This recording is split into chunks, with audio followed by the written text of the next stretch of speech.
మొఘలుల పరిపాలనా విధానం. మొఘలుల పరిపాలనా విధానానికి మూల పురుషుడు అక్బర్. మొఘలుల పాలనలో ప్రభుత్వానికి పెద్ద చక్రవర్తి. మొఘలుల పరిపాలనలో ప్రధానమంత్రిని వకీలు అనేవారు. మొఘలుల పరిపాలనలో సేనాపతిని మీర్ బక్షి అనేవారు. మొఘలుల పరిపాలనలో ఆర్థిక మంత్రిని దివాన్ అనేవారు. మొఘలుల పరిపాలనలో న్యాయశాఖ మంత్రిని చీఫ్ కాజీ అనేవారు.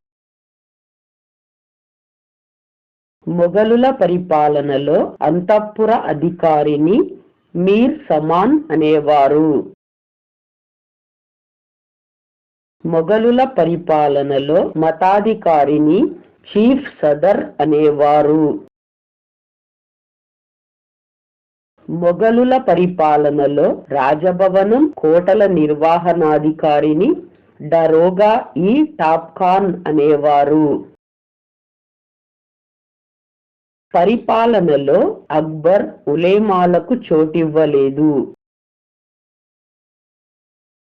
మొఘలుల పాలనలో రాష్ట్ర స్థాయి పరిపాలనా విభాగాన్ని సుబా అనేవారు. సుబాలకు పాలకులను సుబేదార్ అనేవారు. మొఘలుల పాలనలో జిల్లా స్థాయి పాలనా విభాగాన్ని సర్కార్ అనేవారు. సర్కారుల పాలకులను ఫౌజుదార్ అనేవారు.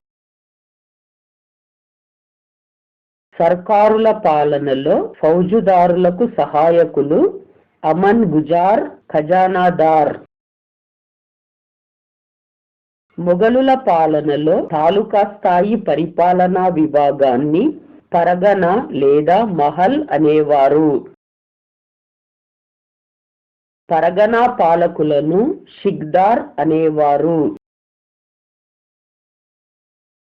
పరగనా పాలనలో షిక్దార్లకు సహాయకులు అమత్ పొద్దార్, కనుంగో. మొఘలుల పరిపాలనలో గ్రామ పరిపాలనను నిర్వహించినది గ్రామ పంచాయతీ. గ్రామ పంచాయతీ సహాయకులు మక్దీన్, పట్వారీ. పట్వారీ విధులు పంట పొలములు, శిస్తు గురించి లెక్కల తయారీ. మక్దీన్ విధులు శాంతి భద్రతల పరిరక్షణ. మొఘలాయి పాలనలో పట్టణాధికారి కొత్వాల్. భూమిని కొలవడానికి మొఘలాయులు ఉపయోగించిన కొలత్రాడు తనబ్. మొఘలాయి పాలనలో చక్రవర్తి పోషించు సైన్యమును స్థిర సైన్యము అనేవారు.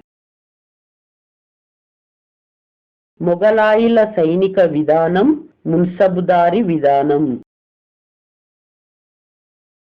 మున్సబ్దారి విధానం అనగా క్రమబద్ధమైన అశ్విక దళ నిర్వహణ. మున్సబ్దారులు చక్రవర్తికి బాధ్యత కలిగి ఉంటారు.